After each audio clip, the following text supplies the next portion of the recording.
Hello students, welcome back. और आज हमारे चैप्टर होल नंबर की हम फोर्थ वीडियो कवर कर रहे हैं। इससे पहले की अगर 3 वीडियोस आपने नहीं देखी हैं तो पहले वो देख लीजिए, उसके बाद इस वीडियो पे आना ताकि इस वीडियो को समझने में आपको आसानी हो। और वैसे भी इस वीडियो में हम लोग क्वेश्चंस कर रहे हैं उस पर बेस्ड जो हमने पिछली वीडियो में करे थे। तो अगर आपने वो वीडियो नहीं देखी होंगी तो शायद आपको ये क्वेश्चंस उतने ईजिली समझ ना आए। और मुस्कुराते रहिए और पढ़ते रहिए। तो पहला क्वेश्चन है, फाइंड 14 प्लस 17 प्लस 6 इन 2 वेज।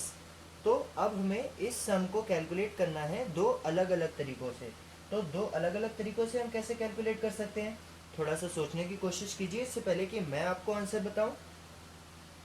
जी हाँ, आप में से जितने लोगों को भी एसोसिएटिव प्रॉपर्टी याद है, हम यहाँ पर एसोसिएटिव प्रॉपर्टी का यूज़ करके इस सम को दो अलग अलग तरीकों से सॉल्व कर सकते हैं। इनफैक्ट हम इसको 3 अलग अलग तरीकों से सॉल्व करते हैं। देखिए कैसे। पहले में हम क्या करेंगे, हम 14 प्लस 17 को कैलकुलेट कर लेंगे और जो रिजल्ट आएगा उसमें 6 को जोड़ देंगे। पहला तरीका तो ये हो गया। दूसरा वे क्या है कि हम 14 को तो एज इट इज रखेंगे, पहले 17 और 6 को ऐड कर देंगे। और तीसरा वे क्या है कि हम 14 और 6 को एक साथ ऐड कर देंगे और जो रिजल्ट आएगा उसमें 7 को ऐड कर देंगे। तो यहाँ पर 3 तरीकों से हम इसको सॉल्व कर सकते हैं। तो देखते हैं तीनों से सॉल्व करके क्या सेम आंसर आ रहा है। तो 14 plus 17 is 31 plus 6 is equal to 37। अब 14 को तो एज इट इज रखा, plus 17 plus 6 is 23 and 14 plus 23 is 37। ऐसे ही 14 plus 6 is, okay, this is 17. 14 plus 6 is 20 plus 17 is 37। तो हमने देखा कि तीनों मेथड से सेम करने पे, सॉल्व करने पे हमारा आंसर सेम ही आ रहा है। तो हम एक किसी भी एडिशन को जिसमें 3 नंबर्स हों 3 अलग अलग तरीक़ों से परफॉर्म कर सकते हैं using the associative property. Associative property क्या कहती है कि ये पर्टिकुलर वैल्यू, ये और ये तीनों हमें सेम रिजल्ट देंगे। और हम इसको वेरीफाई भी कर सकते हैं। यहाँ पे देखिए तीनों ने सेम आंसर दिया है। चलिए सेकंड क्वेश्चन है 5 12 टाइम्स 35। तो वैसे तो आप इसको सीधा अपने नॉर्मल मेथड से भी 12 टाइम्स 35 कर सकते हैं, लेकिन अब हम लोग क्या करेंगे, हम प्रॉपर्टीज़ का यूज़ करके इसको ईजी बनाएंगे कि कैसे हम इसको ईजीली सॉल्व कर सकें। तो अब देखिए, जब भी ऐसा क्वेश्चन आता है जहाँ पर 5 आए तो आप कोशिश करिए कि दूसरे नंबर में से आप कैसे भी एक 2 निकाल लें, क्योंकि जब भी 5 और 2 मल्टीप्लाई होते हैं तो वो एक 10 बनाते हैं। जैसे अगर 5 इंटू 2 क्या हो जाएगा, 10 हो जाएगा। ऐसे यहाँ पे अगर 15 होता तो 15 इंटू 2 30 दे देता। और जब भी किसी नंबर के पीछे 10 ऐसा कुछ आ जाता है तो हमारी कैलकुलेशन ईजी हो जाती है। तो अब देखिए इस 12 में से हम लोग 2 कैसे निकाल सकते हैं। इस 12 को हम लोग लिख सकते हैं 2 मल्टीप्लाइड बाई 6 लिख सकते हैं, क्योंकि 2 6 12 होता है। तो अब ये पूरा 12 टाइम्स 35 को हम लोग क्या लिख सकते हैं, 12 times 35 is equal to 6 into 2 into 35। क्यों, क्योंकि हमने 12 को 6 इंटू 2 में तोड़ दिया। अब देखिए कितना आसान हो गया, 35 इंटू 2 कितना हो जाएगा, 70 हो जाएगा। तो हम लोग कर लेंगे 6 इंटू 70। और आपको पता है जैसे ही 0 आ जाए कैलकुलेशन बड़ी आसान हो जाती है। अब 7 इंटू 6 कर दीजिए, 7 इंटू 6 कितना होता है, 42। और 0 एज इट इज पीछे लिख दीजिए। इस तरफ पीछे मत लिख देना वरना सब गलत हो जाएगा, इस तरफ पीछे लिखना है। तो 420 आंसर हो गया। हमने कैलकुलेशन को, जो कि बहुत मुश्किल हो सकती थी, सिंपल वेज में तोड़ा, 6 इंटू 2 बनाया 12 को और फिर इजीली उसको जल्दी से कैलकुलेट कर लिया। अब देखिए ऐसे ही इस प्रॉब्लम में भी हमें कुछ करना है। हमें पता है ये नंबर तो बहुत बड़ा है, इसको मल्टीप्लाई करने में तो बहुत टाइम लगेगा। तो हम कुछ ऐसा करेंगे कि यहाँ से हम लोग 10 या 10 का कोई सा मल्टीपल बना लें। तो अब देखिए 8 इंटू 125, अगर आप 125 इंटू 8 आपको ऐसे ही पता है तो और अच्छी बात है, नहीं पता है तो आप 125 को ब्रेक कर लीजिए। अब आप 125 को कैसे ब्रेक करेंगे, या फिर जैसा मैंने पिछले में बताया था कि आप 5 अगर दिख गया तो दूसरे में से 2 निकाल लीजिए। अब देखिए ये तो एक ऑड नंबर है तो इसमें से तो आप 2 निकाल नहीं सकते, ये एक इवन नंबर है इसमें से 2 निकाल सकते हैं। तो आप 8 को 2 इंटू 4 में ब्रेक कर दीजिए। तो 8 को हम लोग लिख देंगे 4 इंटू 2 और ये सब कुछ एज इट इज़ 125 इंटू 1769। तो अब देखिए 125 इंटू 2 कितना हो जाएगा, 250 हो जाएगा। तो ये क्या हो जाएगा 4 इंटू, अब इस पर्टिकुलर की वैल्यू मैं यहाँ लिख रहा हूँ तो 125 इंटू 2 हो जाएगा 125 का दुगना कितना होता है 250 इंटू 1769। अब देखो यहाँ पे 0 तो एज इट इज रह जाएगा। 25 इंटू 4, आपको 25 तक टेबल्स याद होने चाहिए। 25 इंटू 4 कितना होता है 100 होता है। तो इसको हम लोग लिख सकते हैं 100 और एक 0 ये भी है तो ये हो जाएगा 1000। 25 इंटू 4 करने पे 100 आया और एक 0 ये वाली एज इट इज तो ये हो जाएगा 1000 इंटू 1769। तो अब ये ओवरऑल क्या हो जाएगा 1769 एज इट इज, क्योंकि यहाँ 1 है और ये 3 0। देखिए कितनी इजीली हमने इसको सॉल्व कर दिया, वरना आप कहाँ 1769 और 125 जितने बड़े बड़े नंबर्स को सॉल्व करते रहते।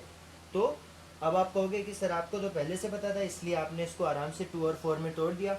बिल्कुल सही बात है, लेकिन आपको भी पहले पता होगा कैसे, अगर आप इस तरह के और बहुत सारे क्वेश्चंस करेंगे अपनी बुक से करेंगे सॉल्व, और मैं जितने भी सॉल्व करवाऊंगा वो सब सॉल्व करेंगे, तो जितने ज़्यादा आप क्वेश्चंस करेंगे उतना आपको ऐसे ट्रिक्स पता चलते जाएंगे जिससे आप इजीली क्वेश्चन को, बड़े से बड़े क्वेश्चन को स्मॉलर पार्ट्स में ब्रेक करके इजीली सॉल्व कर सकते हैं। तो अब ऐसे ही इस क्वेश्चन में क्या है, इसमें तो उसने अलग से लिख ही दिया कि डिस्ट्रीब्यूटिव प्रॉपर्टी यूज़ करके ही हमें इसको सॉल्व करना है। तो अब इसमें तो हम लोग ऐसा कर नहीं सकते कि नॉर्मल मल्टीप्लाई कर लें। अगर आप इसमें मान लो अटक भी जाते, डिस्ट्रीब्यूटिव प्रॉपर्टी नहीं लगा पाते और क्वेश्चन में नहीं लिखा था, तो आप अपने लॉन्ग मेथड से मल्टीप्लाई करके आंसर निकाल देते। लेकिन इसमें तो आप लिख दिया, एग्जाम में हमें दे दिया कि डिस्ट्रीब्यूटिव प्रॉपर्टी यूज़ करनी है, तो अब तो फंस गए, अब तो हमें करनी पड़ेगी। तो अब देखिए यहाँ पे भी हम लोग वही कर लेंगे, 12 को हम लोग ब्रेक कर लेंगे ऐसा कि यहाँ पे हमें 5 दिख रहा है तो एक 2 हम लोग यहाँ से निकाल लेंगे। या फिर अब इस वाले क्वेश्चन में हम लोग दूसरी चीज़ करते हैं, हम लोग एडिशन के टर्म्स में ब्रेक करते हैं। अब हम लोग 35 को क्या लिखेंगे 30 प्लस 5। क्यों मैंने मल्टीप्लाई क्यों नहीं किया, क्योंकि हमें डिस्ट्रीब्यूटिव प्रॉपर्टी यूज़ करनी है और हम लोग अभी तक कौन सी प्रॉपर्टी यूज़ कर रहे थे, एसोसिएटिव प्रॉपर्टी।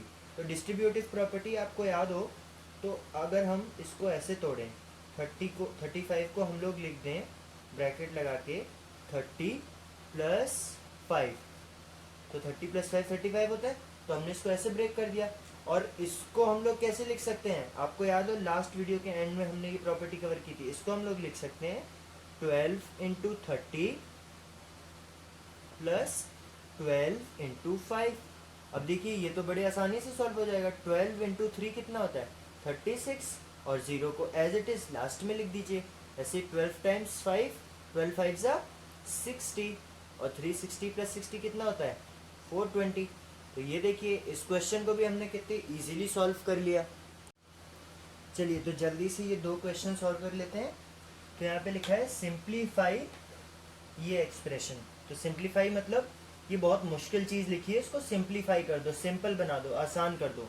तो हम कहेंगे बिल्कुल कर देंगे जी आसान, यही तो हमारा काम ही है, इसीलिए हमने प्रॉपर्टीज़ पढ़े। तो अब देखो आप देख सकते होगे कि डिस्ट्रीब्यूटिव प्रॉपर्टी जैसे ही कुछ यहाँ पर एक्सप्रेशन लिखा है, तो क्या मैं ऐसा कर सकता हूँ कि यहाँ भी 126 है, यहाँ भी 126 है। एक सेकेंड, ये मल्टीप्लाई है, सॉरी फॉर दिस। तो 126 है और यहाँ भी 126 है और दोनों किसी एक नंबर से मल्टीप्लाई हो रहे हैं। तो मैं इसमें से और इसमें से 126 कॉमन ले लूँ। तो मैंने 126 अगर कॉमन लिया तो मैं क्या लिख सकता हूँ 126 इंटू यहाँ पे कितना है 55 प्लस यहाँ कितना है 45, 55 प्लस 45। ऐसा ही कुछ हमने सीखा था डिस्ट्रीब्यूटिव प्रॉपर्टी में, इसी को तो हम लोग लिख देते थे 126 इंटू 55 प्लस 126 इंटू 45। तो वही मैंने अब उल्टा कर दिया है, यहाँ से वहाँ जाने की जगह वहाँ से यहाँ आ गए हैं। तो 55 प्लस 45 100 इंटू 126 126 0 0 आ गया आंसर, कर दिया सिंप्लीफाई। अब यहाँ पे वर्ड प्रॉब्लम है। School canteen charges ₹20 for lunch and rupees 4 for milk each day. How much money is spent on these in 5 days? अभी 20 रुपये लंच के लगते हैं और 4 रुपये दूध के लगते हैं हर रोज़। तो हमें निकालना है कि 5 दिन में हम लोग कितने रुपए खर्च कर देंगे। तो अब इसको निकालने के दो तरीके हैं। अगर आपने चैप्टर 1 देखा था यहाँ से तो आपको याद हो मीना और सीमा का हमने एक एग्जाम्पल किया था, तो उन्होंने दो अलग अलग तरीक़ों से कैलकुलेशन करी थी। तो हम भी यहाँ पे दो अलग अलग तरीक़ों से कैलकुलेशन कर सकते हैं। पहला क्या है कि देखिए 20 रुपये लंच के लगते हैं एक दिन के, तो 5 दिन के कितने लग जाएंगे 20 इंटू 5 प्लस 4 रुपये लगते हैं दूध के एक दिन के, तो 5 के कितने लग जाएंगे 4 इंटू 5। एक तरीका तो ये हो गया। अब देखिए यहाँ पे हम क्या कर सकते हैं, जैसे हमने यहाँ पे 126 कॉमन ले लिया था, क्या हम लोग यहाँ पे 5 को कॉमन ले सकते हैं? बिल्कुल ले सकते हैं। तो ये हो जाएगा 5 इंटू 20 प्लस 4, तो ये हो गया 5 इंटू 24, और 24 टाइम्स 5 कितना होता है 120 होता है। अब इसको आप कहोगे कि ये तो बहुत इजीली आपने कर लिया क्योंकि आपको 24 का टेबल आता था। चलो अगर 24 का टेबल नहीं आता है तो इसको हम सिंपल बना देते हैं। कैसे? यहाँ 5 दिख गया तो हम इसको कैसे भी 2 में ब्रेक करने की कोशिश करेंगे। तो इसको लिखेंगे 5, और इसको क्या लिख सकते हैं 2 इंटू 12, 12 टू ज़ा 24 होता है। अब 5 टू ज़ा कितना हुआ 10 इंटू 12, ये कितना हो जाएगा 120। आ गया आंसर 120। तो इस वीडियो में बस इतना ही। अगर कोई डाउट हो तो आप कमेंट सेक्शन में पोस्ट कीजिए और इस वीडियो को अपने फ्रेंड्स के साथ शेयर कीजिए। वीडियो अच्छा लगा हो तो लाइक कीजिए और चैनल को सब्सक्राइब कीजिए। Thank you.